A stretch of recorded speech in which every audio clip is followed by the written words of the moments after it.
ঘটনা বলবো তোমাদের, মানে যেখানে মানে মনে হবে তোমাদের যে এটা কি সত্যি সম্ভব, বা মাধ্যাকর্ষণ শক্তি আদৌ কাজ করে কিনা, বা আমি কোনো নেশাগ্রস্ত অবস্থায় কোনো ভাবে কথা বলছি কিনা, এগুলো অনেকটা মনে হতে পারে তোমাদের।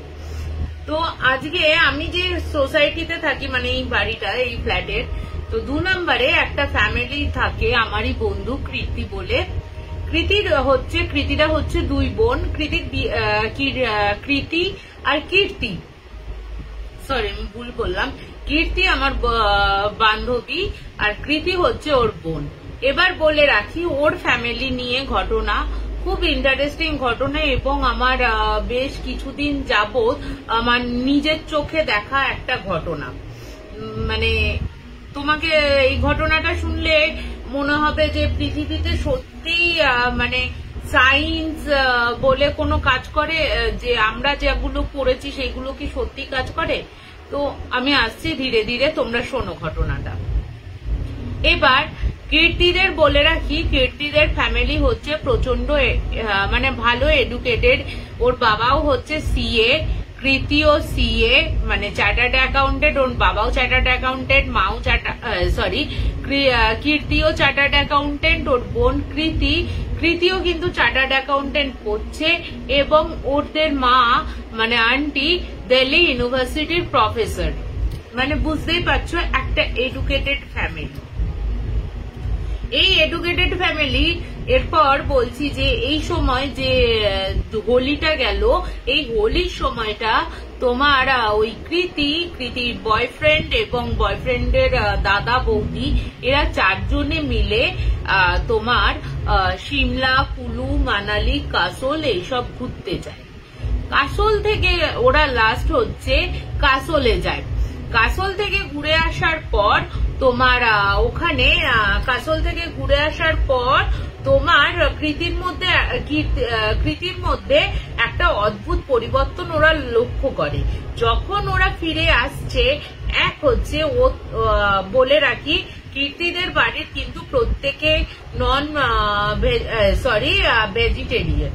ওকে, ওদের বাড়িতে কোনো রসুন পেঁয়াজ কিচ্ছু ঢোকে না। তো সেই রকম ফ্যামিলিতে ওরা যখন ফিরে আসছে কাসল থেকে, এবং তার বয়ফ্রেন্ডের বাড়িও কিন্তু নিরামিষাশী, এবং তারা কৃষ্ণ ভক্ত প্রত্যেকে। এবার ওরা যখন ফিরে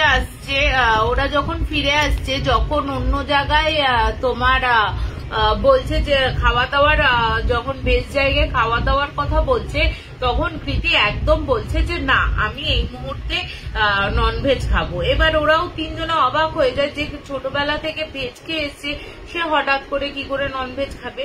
তো সে না কোনো কথা, যেহেতু ননভেজ মানে ওদের সাথে তর্ক লেগে গেছিল বলে ওরাও কোনো কথা বলেনি, আর কৃতিও কিন্তু খায়নি।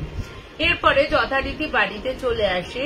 বাড়িতে আসার পর ও কোনো কারুর সাথে কোনো কিছু কথা না বলে ও সোজা বেডরুমে চলে যায় নিজের মতন করে। এরপরে ওর মা তো অবাক হয়ে যায়, কারণ ওর মা বলছে যে ও যেহেতু আসবে বলে ওর মা সেদিন কলেজে যায়নি, আর ওর বাবা তো চলে গেছে কাজে। এবার বলে রাখি যে কীর্তিদের বাড়ি হচ্ছে এখানে, মানে বিপুল গার্ডেনে, আর ওরা থাকে হচ্ছে দিল্লিতে। এবার তোমার আমাকে কীর্তি বলছে যে আমার বোনের না কিছুদিন ধরে প্রবলেম হচ্ছে। তো আমি বললাম হতে পারে কোনো একটা বিষয়ে প্রবলেম হচ্ছে, কারণ ওর সাথে আমার মানে খুব ভালো বন্ধুত্ব আর কি। মানে বলতে পারো এই কীর্তি হচ্ছে আমার এই সোসাইটির, এই বিপুল গার্ডেনের প্রথম বন্ধু আর কি, প্রথম বান্ধবী বলতে পারো। তো ওর এবার বলে রাখি, ও যখন কাসল থেকে ফিরে তো ঘরের দরজা বন্ধ, মানে ঘরে চলে যায়। এরপরে দুপুরবেলা যখন ওর মা ওকে খেতে ডাকছে, তখন ওর মা বলছে যে আমি তো দরজায় নকটা করেছি, দরজাটা না আমি দেখলাম যে দরজায় নক করতে টুক করে আওয়াজ হয়, মানে হ্যান্ডেলের আওয়াজটা হলো। কিন্তু তুমি ভাবো একটা হ্যান্ডেল খুলে খাটের ওপর গিয়ে বসা, একটা তো মানে জাস্ট কয়েক সেকেন্ডেরও ব্যাপারটা টাইম লাগে, কিন্তু যখন ওই কাকিমা ওই দরজাটা মানে দরজাটা যখন খোলে দেখে কৃতি কিন্তু ওখানেই বসে আছে। এবার কৃতিকে ডাকছে, কিরে তুই খেতে আয়, কিরে তুই খেতে আয়, কিন্তু ও বলছে না আমি পাহাড়ি মাটন পাহাড়ি চিকেন খাবো, তুই আমাকে এনে দে। এবার ওদের ফ্যামিলিতে কখনো মা বাবাকে তুই তুগারি করে না। এরপরে ওর মা বলছে যে তুই কি বলছিস, কি হয়েছে তোর, এটা যে হঠাৎ করে তুই যে আমাদের বাড়িতে তুই কি জানিস না যে আমাদের বাড়িতে কখনো মানে চিকেন মাটন এইসব কিছু আসে না। তখন ও বলছে না আমি এখন চিকেন মাটনই খাবো, তুমি আমাকে এনে দাও, না হলে অন্য কিছু খাবো না। এরপরে ওর মা তো বলছে না বাড়িতে যা রান্না হচ্ছে সেটাই খেতে হবে। বলছে যে আমি যখন এই কথাটা বলছে ইয়ার্কি মারছিস তুই আমার সাথে যে এখন চিকেন মাটন খাবি, যা দেবো তাই খাবি। বলছে যে আমাকে জাস্ট একটা, ও তো এরকম সোজা ভাবে বসেছিল খাটের ওপর, জাস্ট আমার দিকে তাকিয়ে এরকম ভাবে জাস্ট তাকালো, তাকিয়ে আমাদের বলছে, আন্টি বলছে শুধু লুকটা দিল আর মনে হলো আমার গলাটা যেন কেউ চিপে ধরেছে। তুমি ভাবো, জাস্ট তাকিয়েছে, কেউ কিন্তু মানে হচ্ছে না, কেউ কিন্তু যায়নি ওই আন্টি মানে কাকিমার কাছে, কেউ যায়নি, কিচ্ছু করেনি, জাস্ট মনে হচ্ছে ওর গলাটা চিপে ধরে রয়েছে কেউ, মানে এতটাই ধরে রয়েছে যে ওর গলাটা চোখড হয়ে যাচ্ছে, কাকিমার গলাটাও না। এরপরে কাকিমা তো কি করবে বুঝতে না পেরে, বাড়িতে তো আর কেউ নেই, উনি তখন করেছেন কি, উনি না হঠাৎ করে কৃষ্ণ নাম জপ করতে শুরু করে দেয়। কৃষ্ণ নাম জপ করতে করতে উনি দেখলেন হালকা হয়ে তোমার এক সেকেন্ড একটু তিনি দেখলেন যে হালকা হয়ে ওনার মানে দেখলেন যে হালকা হয়ে গলার যেটা চিপে ছিল সেটা হালকা হয়ে গেল। উনি আর কোনো কথা না বলে না দরজা দিয়ে জাস্ট বাইরে বেরিয়ে যায়। এরপরে তোমার মেয়েটি বলছে যে মেয়েটির একটা পরিবর্তন হলো, সে কিন্তু কোনোভাবেই বাথরুমে যেতে চাইতো না। তুমি ভাবো, কোনোভাবে বাথরুমে যেতে চাইতো না, এবং তাকে যা খাবারই দেয়া হতো একমাত্র জল ছাড়া সে আর কোনো খাবারই কোনো কিছু নিত না, কিচ্ছু নিচ্ছিল না। এবং খালি যদি খাওয়ার কথাই বলতো, খালি তোমাদের বলতো হচ্ছে ওই পাহাড়ি চিকেন এবং পাহাড়ি মাটন, এই দুটো কিন্তু খাবো। ওর মা বলছে এরপরের ঘটনাটা হচ্ছে ওর বাবা যখন আসে অফিস থেকে, ওর বাবার সাথে কথা হচ্ছে ওর মায়ের যে এরকম ব্যাপার। তখন ওর মা বলছে দেখো গে ওই হয়তো ছেলে মানে বয়ফ্রেন্ডের সাথে ঝামেলা হয়েছে, সেই কারণে হয়তো মুড অফ। বলছে না জানো তো, ও এমন ভাবে তাকালো, আমার মনে হলো চোখটা মানে আমার গলাটা যেন কেউ চিপে ধরেছিল। বলছে আবার হয় নাকি, স্বাভাবিক ব্যাপার। তুমি ভাবো না যে একটা এডুকেটেড ফ্যামিলিতে বা আমাদের যে কোনো ফ্যামিলিতেই এই জিনিসগুলো কিন্তু আমরা কেউ মেনে নিতে চাইবো না, মানে মেনে নিতে কষ্ট হবে, মানে মেনে নিতে কষ্ট হবে, তাই না? যে হঠাৎ করে এরকম একটা মেয়ের মধ্যে পরিবর্তন, যে মেয়ে বেশ কথা বলে, তার মায়ের সাথে সমস্ত কিছু শেয়ার করে, সেখানে তোমার মেয়েটি কোনো কিছু শেয়ার করা বন্ধ করে দিয়েছে, কোনো কথা বলছে না, খাবার খাচ্ছে না, বাথরুমে যাচ্ছে না, মানে বিদিকিচ্ছিরি অবস্থা। এরপরে ও দিদিকে না এই করতে করতে প্রায় 3 দিন কেটে গেছে। যে ওরা খেয়াল করে দেখেছে যে ওদের বাড়িটা হচ্ছে 3 তলা বাড়ি, মানে 2 তলায় ওরা থাকে, 3 তলাটাও ভাড়া দেওয়া রয়েছে এবং 1 তলাটাও ভাড়া দেওয়া, ওরা 2 তলায় থাকে। এবার একদিন ওই দিদিটা কি করেছে, মানে কৃতি করেছে কি, হঠাৎ করে ওপরের যারা ভাড়াটিয়ারা রয়েছে ওরা চিৎকার করে বলছে যে দেখে যান দিদি কি করছে, মানে ওপরে একটা ফ্যামিলি, মানে অল্প বয়সী স্বামী স্ত্রী আর ছোট বাচ্চা থাকতো।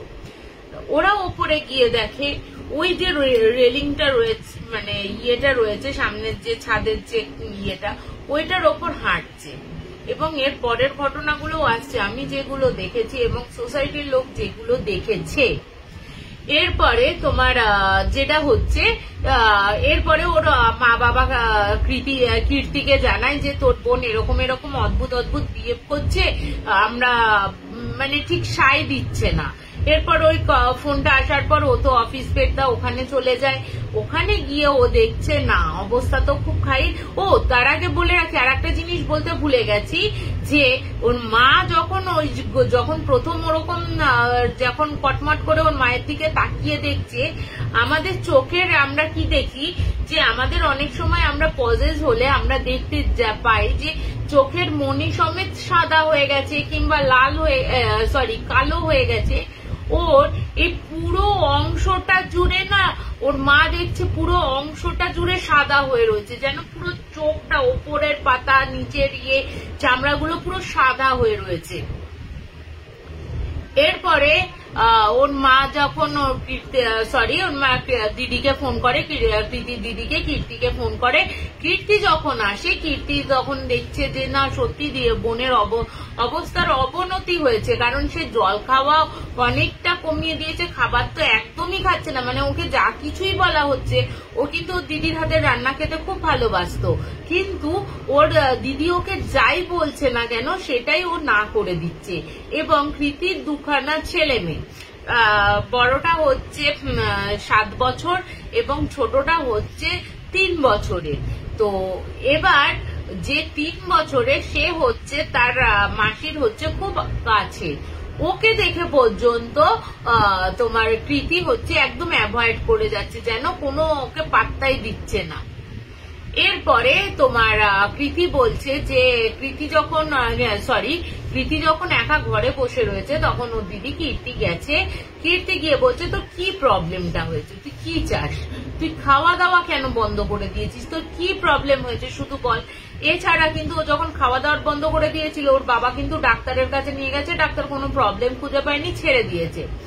তখন ওর দিদিকে বলছে যে আমার পাহাড়ি চিকেন এবং পাহাড়ি মাটন লাগবে, তুই এনে দে, তুই শিগগিরই এনে দে। এবার ও তখন বলছে, ওর বোনের মাথায় হাত বোলাচ্ছে, আর কীর্তি বলছে আমি বলছি বোন আমরা তো এখানে কিছু খাই না এগুলো, তুই কেন এরকম করছিস, তুই কোথায় খেয়েছিস পাহাড়ি চিকেন পাহাড়ি মাটন এরকম বলছিস। বলছে আর এই জায়গায় সমতলে আমরা পাহাড়ের চিকেন কোথায় বা পাবো, তাহলে এমনি চিকেন মাটন এনে দে, আমি আজকে রাতেই খাবো। এবার বলছে ঠিক আছে তাহলে একটা কাজ করি, মা তো রান্না করতে দেবে না, আমি এক কাজ করি, আমি তাহলে দোকান থেকে কিনে নিয়ে আসছি। বলছে না কাঁচা কিনে নিয়ে আয়, এরকম করে বলছে কাঁচা কিনে নিয়ে আয়, কাঁচা খাবো। এবার কাঁচা কিনে নিয়ে যখন কীর্তি বলছে যে আমি বেরিয়েছে, বলছে দেখি না ও কি করে, যে কোনোদিন খায়নি সে চিকেন মাটনের গন্ধ কোনোদিন সহ্য করতে পারবে না, দেখি না ও কি করে। এবার কৃতি বেরিয়ে বলছে, ও তার আগে বলে রাখি, বলছে আমি তো মাটন খুব একটা চিনি না, তাহলে চিকেন নিয়ে আসি। বলছে চিকেন গোটা চিকেন নিয়ে আসবি, 2টো নিয়ে আসবি, একটাতে কোনো কাজ হবে না, 2টো নিয়ে আসবি। এবার তো কৃতি চলে গেছে আনতে বাজারে। এবার বলছে ওর মা বাবা না একটু ভয়ে সিঁধিয়েই ছিল যে মেয়ে ওরকম ভাবে চোখ সাদা করে ওরকম বলছে, গলা কিছু ওর বিরুদ্ধে কিছু বলতে গেলেই তখন ওরকম শুধু লুক দিয়েই ওদের ক্ষতি করাচ্ছে, কখনো গলা টিপে ধরেছে, কখনো ওর মায়ের চুলের মুঠি ধরে এমন জোরে টান মেরেছে যে কয়েক গোছা চুল উঠে গেছে, এরকম করছে ও। বলছে কৃতি বলছে যে আমি বেলটা মেরেছি, হঠাৎ করে দেখলাম, মানে বাড়ির ভেতর থেকে আসতেও তো টাইম লাগে মানুষের দরজাটা খুলতে, হঠাৎ করে দেখলাম দরজাটা খুলে গেল এবং এক দৌড়ে কৃতি ওর সামনে এসে ওই চিকেনের যে প্যাকেটটা আছে সেই প্যাকেটটা ছিঁড়ে নেয়। ছিঁড়ে নেওয়ার পর তোমার ওখানে বসে দরজার সামনে বসে ও প্যাকেটটা ছিঁড়ে ওই কাঁচা কাঁচা চিকেন বসে বসে খাচ্ছে। ওর মা, ওর বাবা, ওর দিদি সবাই দেখে হাঁ হয়ে গেছে যে কাঁচা চিকেন কে এরকম ছিঁড়ে ছিঁড়ে খেতে পারে, কেউ তো খেতে পারে না এরকম। তুমি ভাবো না যারা নিরামিষাশী সে কাঁচা মাংস কেন খাবে, সে তো রান্না করে খাবে। তখন ওর দিদি বলছে যে তুই দাঁড়া, তুই এরকম কাঁচা কাঁচা খাবার খাচ্ছিস কেন, দাঁড়া আমি রান্না করে দিচ্ছি।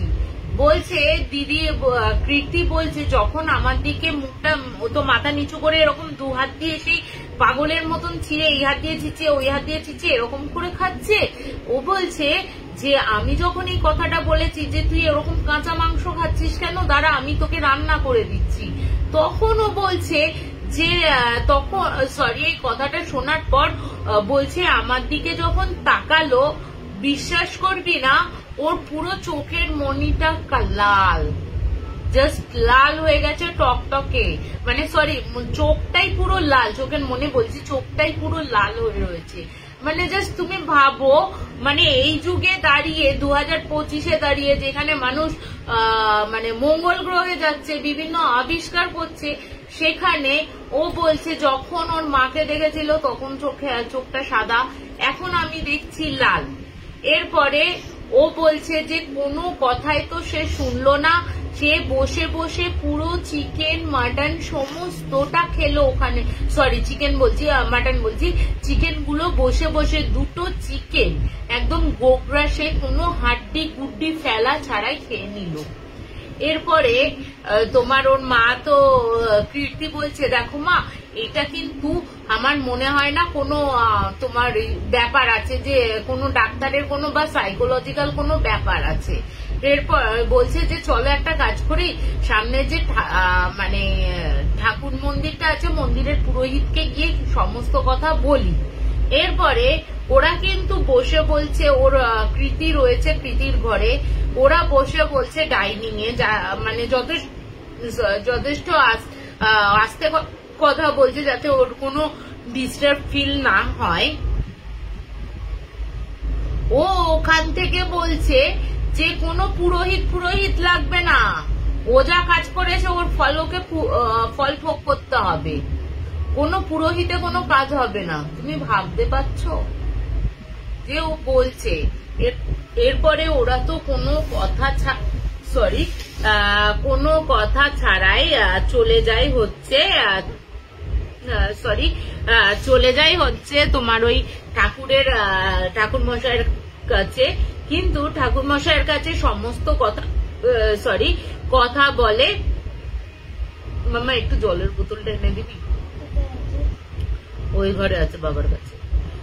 তোমার সমস্ত কথা বলে, সমস্ত কথা বলার পর তোমার পুরোহিত মশাই একটা মানে ঠাকুরের ফুল দেন এবং তাবিজের ভেতর আরো কিছু মিশিয়ে দেন। কিন্তু ওকে যখন পড়ানো হয়, ওকে যখন পড়ানো হলো, মানে বলছে যে সবার আগে ওকে বলেছে যে তুমি এক কাজ করো, তোমরা বাড়ি গিয়েই এই ফুলটা মাথায় ছোঁয়াবে এবং ও তখন যখন দেখবে ও একটু শান্ত হয়েছে তখন এই তাবিজটা ওকে পরিয়ে দেবে। এবার যথারীতি ওকে যখন ওর ঘরে নিয়ে গেছে এবং তার আগে যখন ওর মা ওর মাথায় ফুলটা, থ্যাংক ইউ, একটু জল খেয়ে নি দাঁড়াও।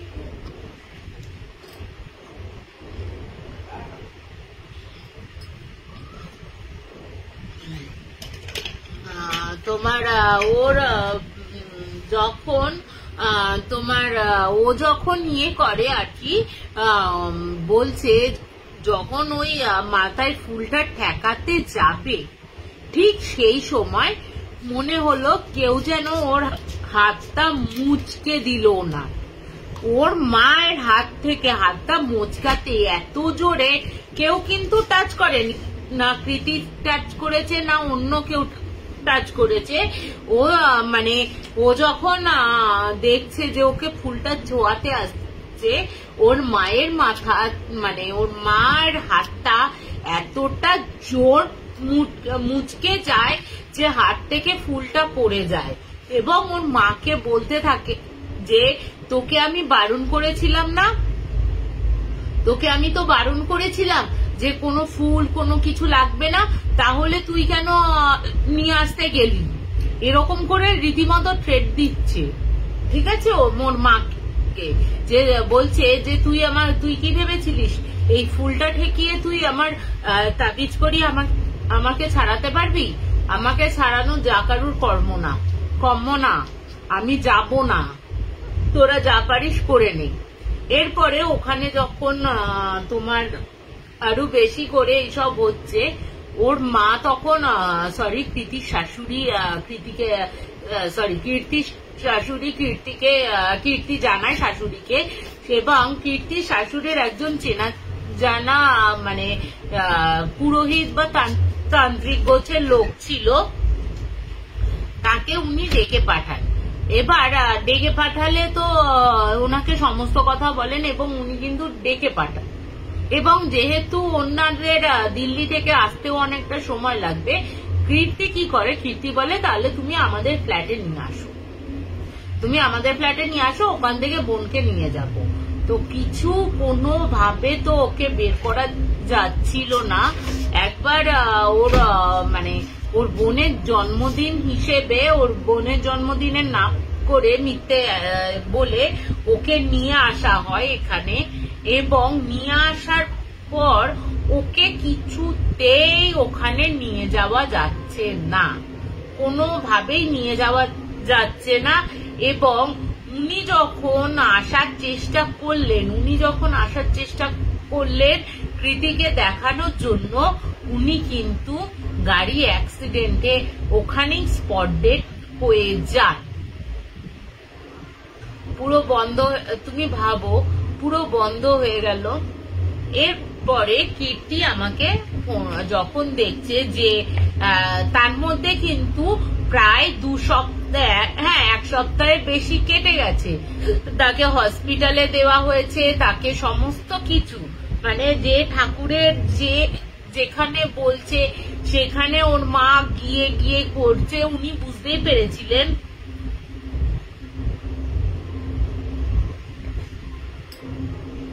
বুঝতেই পেরেছিলেন যে এইটা হচ্ছে কোনো অংশে কোনোভাবেই এটা মানে মেডিকেলের কোনো কাজ না। সে কারণে উনি যেখান থেকে খবর পাচ্ছিলেন সেখান থেকে জিনিসপত্র আনছিলেন।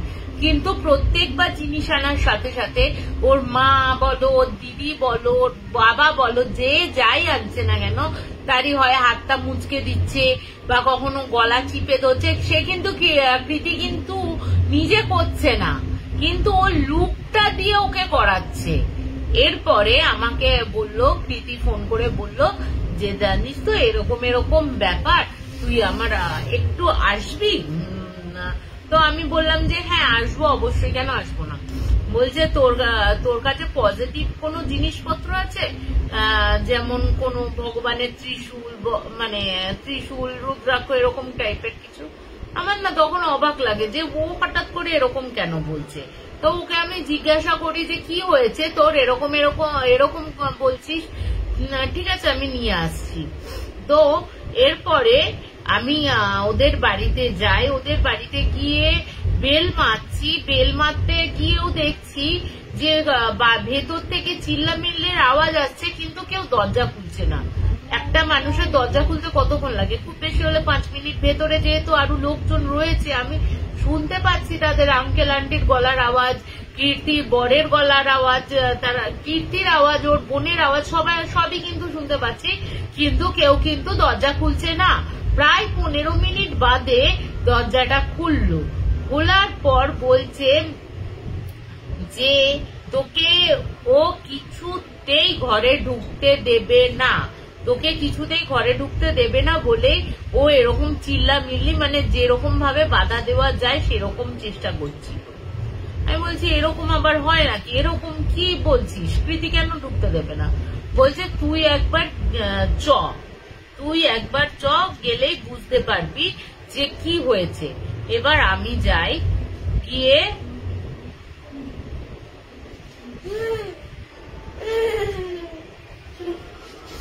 প্লিজ চিৎকার করিস না তোরা। তো আমি যাই এবং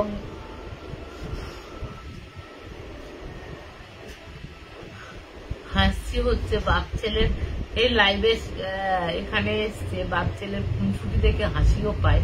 যাই হোক, আমি যখন যাই ওর সামনে,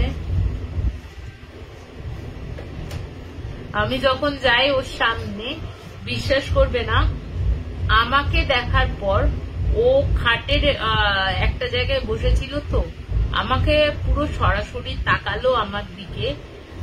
ও যখন তাকালো না, বিশ্বাস করবে না, আমার বুকের ভেতরে জলটা পুরো শুকিয়ে গেছে। এরকম আমি আইপিএস এ বহুদিন ছিলাম, বহুদিন জানি কি হয়। আমি নিজের ক্ষেত্রে, আমার দিদির ক্ষেত্রে পজেস হওয়া দেখেছি, কিন্তু ওর চোখের চাউনিটা একদম আলাদা। এবং সবচেয়ে বেশি আমাকে আমার মানে বুকটা কেঁপে উঠেছিল যেটা দেখে, সেটা হচ্ছে ওর চোখের কালার কিন্তু ততক্ষণে সবুজ হয়ে গেছে। তুমি ভাবো, মানে এটা হাসিরও ব্যাপার যে লোকে বলবে যে এটা টুনি বাল্বের মতন টুক টুক টুক টুক করে চেঞ্জ হচ্ছে নাকি, কিন্তু কোনো একটা তো কারণ আছে যার জন্য চেঞ্জটা হচ্ছে। আমি কিন্তু সবুজ দেখে, শুধু আমি না, তখন ওই পরিস্থিতিতে যারা বাড়ির ভেতরে ছিল তারা কিন্তু প্রত্যেকে সবুজ দেখেছে। এবার আমি যখন কৃতিকে বলি, কৃতি কেমন আছিস, ভালো আছিস, আয় একটু গল্প করি, অনেকদিন তোর সাথে দেখা হয়নি, অনেক দিন হয়ে গেল। এরপরে আমি ওর কাছে গিয়ে বসি। বসাতে আমি যখন আমার যে রুদ্রাক্ষটা রয়েছে ওইটা আমি ওর গায়ে দিতে, এটা আমি জানি না তোমরা কিভাবে বিশ্বাস করবে কি করবে না, আই ডোন্ট নো, মানে আমি জানি না সত্যি। অনেকে বলবে যে আমি হয়তো নেশা ভাঙ করে বলছি, কিন্তু বিশ্বাস করবে না, ওই জিনিসটা যখন ওর হাতের কাছে দিতে যাব বা হাতটা হাতে ছোঁয়াতে যাব, আমার এই পেছনের যে খাড়া দেয়ালটা আছে এবং আমাদের এখানে সিলিংটা না অনেকটা উপরে, আমি বলে রাখি আমার দরজার হাইট হচ্ছে 7 ফুট, মানে 7 ফুটের দরজা, তার উপরে সিলিং, বুঝতেই পারছো কতটা উঁচু। এই লম্বা খাড়া দেয়ালের ওপর না ওকে গড়াগড়ি খেতে দেখেছি রীতিমতো। জাস্ট টিকটিকিরা যেমন এদিক ওদিক গড়াগড়ি খায় মারপিট করতে করতে, জাস্ট ওরকম গড়াগড়ি করতে দেখেছি। তখন আমার মাথায় এটুকু এসেছিল, আমি কি আদৌ বিজ্ঞানের যুগে বাস করছি? দেয়ালে কিভাবে গড়াগড়ি খাবে ভাই? তুমি ভাবো না, আমার এই পেছনের দেয়ালে আমি কি করে এখানটা গড়াগড়ি খাবো ওপর থেকে নিচ অব্দি? মাধ্যাকর্ষণ শক্তি কোথায় যাবে? মানে এটা দেখার পর না আমার রীতিমতো হাঁ হয়ে আমি ওকে দেখেই গেছি। জাস্ট যতক্ষণ না আমি ওই ঘর থেকে বেরিয়েছি, ওই দেয়ালে ও সেই মানে খুব কষ্ট হলে যেমন গড়াগড়ি খায় বা সারা অঙ্গ জ্বলে গেলে যেমন গড়াগড়ি খায়, ও কিন্তু ওরকম গড়াগড়ি খাচ্ছিল। আমি বাইরেটা বেরিয়ে আসি, আর আমাকে বলেছিল বাইরে বেরিয়ে যা, বাইরে বেরিয়ে যা, তোর সাথে যেটা আছে সেটা আমার সহ্য হচ্ছে না। তুই তো এবার আমি তখন জিজ্ঞেস করেছিলাম ওকে, তুই কে, তুই কোথা থেকে এসছিস, কি জন্য একে ধরেছিস, এই বাচ্চা মেয়েটাকে ধরার কারণটা কি? ও জাস্ট ওই ওরকম সবুজ চোখে এমন ভাবে লুক দিল, বলছে, মানে সেই লুকটা হচ্ছে তাচ্ছিল্যের একটা লুক হয় না, যে তুই তো শালা পুচকি মেয়ে, নাক টিপলে তোর এখনো দুধ বেরোবে, তুই আমাকে জিজ্ঞেস করতে এসছিস যে আমি কে? মানে ঠিক এরকম ভাবে তাকিয়েছে। ঠিক তোমার ওর তাকানোতে ওর ভেতরের যে কি কথাগুলো আছে, তুমি নিজেই না তোমার ভেতরের কথাগুলো ওকে বসিয়ে নিতে পারবে। যে ও এমন ভাবে থাকে যে ওর ঠিক তাকানোতে আমার মনে হয়েছে যে তুই তো পুচকি মেয়ে, নাক টিপলে দুধ বেরোয়, তুই আমার কি করতে পারবি? বড় বড় অনেক লোকই করতে পারলো না, তুই আমার কি করতে পারবি? এবার আমি তখন বললাম, তুই বলবি না তুই কে? ও কোনো কথার উত্তর দিচ্ছে না আমাকে। আমি বলছি ঠিক আছে, তাহলে আমিও চেষ্টা করি, তুই শক্তিশালী না আমি শক্তিশালী। তখন বলছে যে তুই যদি আমার কিছু করতে যাস, আমাকে ছাড়ানোর চেষ্টা করিস, ছেলে স্বামী সন্তান নিয়ে তো বাস করিস, মরে যাবি। আমার এত তাড়াতাড়ি, আমি তখন ওকে বলছি, ওই মানে ইয়েকে বলছি, ভাই দেখো দেখ ভাই, আমি এত খারাপ, মানে এত খারাপ, এত পাপ করেছি জীবনে, আমার বোধহয় এত তাড়াতাড়ি মৃত্যু নেই। তুই ছাড়বি কিনা বল, না হলে তো অন্য কোনো উপায় ব্যবস্থা করতেই হবে আমাদের। ও কোনো কথা উত্তর দিল না। এরপরে আমি বাইরে বেরিয়ে আসি, কীর্তিকে বলি তুই এক কাজ কর, তুই বরঞ্চ আমার চেনাশোনা যে মানে আমাদের জেঠু রয়েছে তার সাথে যোগাযোগ করায়। তার আগে বলে রাখি আর একদিন আমার মোটামুটি তোমার 9টা 9:30 নাগাদ ঘটনাটা হঠাৎ আমাদের বলে রাখি, আমাদের যে 14 তলায় ছাদটা রয়েছে ওই ছাদটা কিন্তু বরাবরের জন্য বন্ধ করা থাকে, মানে RWA যদি না বলে, RWA না বললে ওই ছাদের দরজা খোলা যায় না, ওখান থেকে পারমিশন নিতে হয়। কারণ কিছু বছর আগে আমাদের এখানে ওই 14 তলার ফ্ল্যাট থেকে পড়ে কিছু মানে বেশ কয়েক বছর আগে স্বামী স্ত্রী কিন্তু দুজনে একসাথে সুইসাইড করে। তারপর থেকে কিন্তু তোমার এই জায়গাটা মানে ছাদে ওঠা বন্ধ করে দেয়। এরপরে আমরা তোমার এরপরে যখন একদিন 8টা বাজে হঠাৎ করে, 8টা-9টা বাজে হঠাৎ করে যখন সিকিউরিটি গার্ড, কোনো একটা সিকিউরিটি গার্ড কিছু একটা করতে গেছে, হঠাৎ করে উনি দেখছেন, খেয়াল করেছেন এবং খেয়াল করে দেখছেন ওপরে একদম টপে ছাদের ওই যে জায়গাটা আছে ওই জায়গাতে কেউ যেন হেঁটে বেড়াচ্ছে। এবার উনি তো দেখে অবাক হয়ে যান। অবাক হয়ে যাওয়ার পর উনি কিন্তু 14 তলায় ওঠে। 14 তলায় উঠে তখন কিন্তু গিয়ে দেখে দরজায় কিন্তু রীতিমতো তালা মারা, দরজায় তালা মারা, দরজায় কেউ কোথাও নেই। কিন্তু উনি আবার বাইরে বেরিয়ে আসেন, বাইরে বেরিয়ে এসে দেখছেন উনি কিন্তু ওই 4-5টা ওই মানে ওই ওপরের জায়গাগুলো দিয়ে ঘুরছে। তুমি ভাবো, একবার যদি কোনো কারণে ব্যালেন্স হারিয়ে যায় সে তো একেবারে শেষ। এবং বলে রাখি কৃতিদের ফ্ল্যাটটাও কিন্তু 8 তলায়, 8 তলার ফ্ল্যাটটা থেকে এবং ওই যে ওকে যে সরি এই পরের ইনসিডেন্টে আসছি, যে ওকে যে ওই ছাদে ঘুরতে দেখেছে এবং শুধু ওই দারোয়ানটাই নয়, প্রত্যেকে নিচে যারা হাঁটছিল, যারা চিৎকার চেঁচামেচির আওয়াজে শুনতে পেয়েছে তারা ওপরের দিকে তাকিয়ে দেখছে ও কিন্তু ওরকম গোল গোল ভাবে ওই ধারের ওপর দিয়ে উঠে যাচ্ছে। এবার তুমি ভাবো কীর্তিরা যখন টের পেয়েছে যে ওর বোন ঘরে নেই, তখন ওরা খুঁজতে খুঁজতে তখন নিচে খুঁজতে যখন ভাবছে যে ওরা কি নিচে চলে এলো পার্কে ওর বোন, তখন নিচে যখন দেখছে গিয়ে ওপরে তাকিয়েছে, নিচে যখন বলছে কি হয়েছে তখন ওকে বলছে ওপরে দেখ কে যেন ঘুরে বেড়াচ্ছে। ও উপরের দিকে তাকিয়ে দেখছে যে ওর বোন ওরকম ভাবে ঘুরে বেড়াচ্ছে। ও বলছে ও ওপরে গেল কি করে, চাবি পেলো কি করে, ওর তো চাবি পাওয়ার কথাই না। এবার সিকিউরিটি বলছে না আমি তো ওপরে গেছিলাম কিন্তু চাবির মতন দেয়া রয়েছে। প্রায় 1 ঘন্টা ওই ছাদে, ওই পুরো ছাদের ওই জায়গা থেকে যে কার্নিশটা রয়েছে ওই কার্নিশ দিয়ে ও কিন্তু ঘুরেছে। তারপরে ওরা কিন্তু হঠাৎ করে দেখছে যে ওর বোন কিন্তু নিচে নেমে চলে আসে, নিজে থেকেই কিন্তু নিচে নেমে চলে আসে। আর একদিনের ঘটনা, বিকেল বেলা তখন 6টা 6:30 বাজে, তখন হঠাৎ করে সবাই চিৎকার চেঁচামেচি হচ্ছে, কি হচ্ছে গিয়ে আমরা ছেলেরা তখন নিচে খেলছে এবং আমি কোনো একটা কাজে আমাদের এখানে ধারুয়েরা বলে যে জায়গাটা আছে আমি ওখানে যাচ্ছিলাম।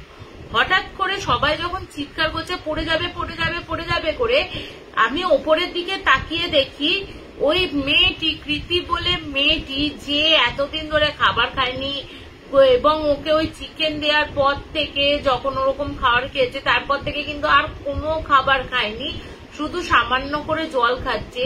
সেই দুবলা পাতলা মেয়েটি ওই ইয়ে থেকে মানে তোমার ওই 8 তলার রেলিং টোপকে মানে বাইরে বডিটার ও এরকম ভাবে ধরে ঝুলছে আর নিচ থেকে লোকজন চিল্লাচ্ছে জাস্ট পুড়ে যাবে করে। ওদের চিল্লানি শুনে বাড়ির লোক বেরিয়ে এসে তো চিৎকার চেঁচা মানে ওকে ধরার চেষ্টা করছে, কিন্তু ওকে কোনোভাবে চেষ্টা করে তোলা যাচ্ছিল না, মানে এতটাই শক্ত হয়ে গেছে। বলছে কীর্তি বলছে ওর বডিটা এত শক্ত হয়ে গেছে যে আমি বাবা মা 3 জনে ওকে তুলতে পারছি না, এরকম অবস্থা। তারপরে ও নিজে থেকেই তার কিছুক্ষণের মধ্যে ভল্টকে উল্টো দিকে চলে আসে। এরকম কিন্তু ও প্রায় 3-4 বার এরকম করেছে, ওরকম 8 তলা থেকে বাইরের দিকে বডি দিয়ে এরকম ভাবে ঝুলে থাকে।